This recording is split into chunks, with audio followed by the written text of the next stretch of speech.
Hello.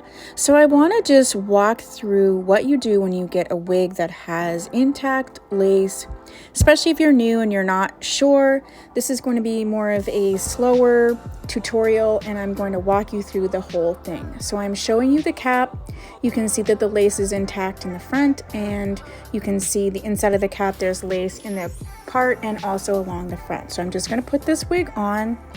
And this has baby hairs and everything. It's really important that you adjust it, make sure it's in the right place before you start cutting lace and doing all that.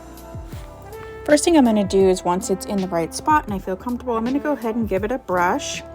This particular wig is from Motown Tress, and I do have a full playlist down below for Motown Tress and Bishi wigs. I'm not sure if this specific wig is still available, but this is more of a tutorial on how to cut the lace and customize the lace.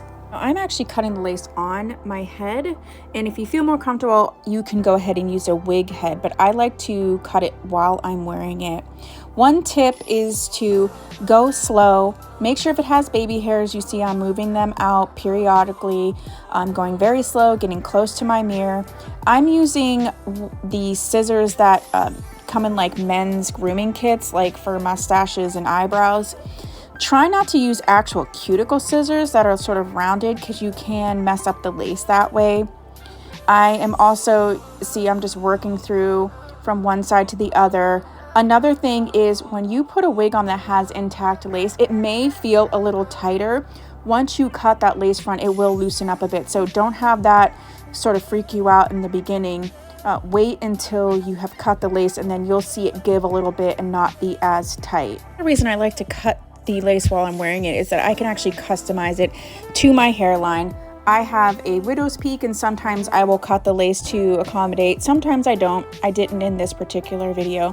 The other thing is to make sure that if you are wearing a wig grip, like I'm wearing a lace wig grip, when you're cutting the lace on you, make sure you're not actually cutting the lace of your wig grip as well if it does have a lace trim on the edge.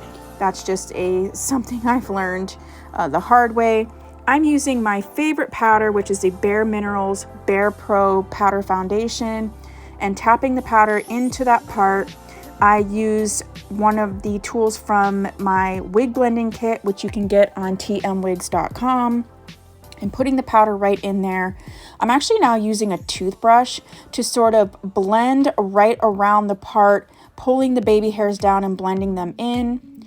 I'm going to take a round brush now and go ahead and just accentuate the front of this so that it frames my face really nicely. I'm obviously liking how it looks. I'm smiling. And there you go. Like, it's just that simple. I hope this tutorial was helpful. If you haven't subscribed, please do so. I'll see you in the next one. Bye.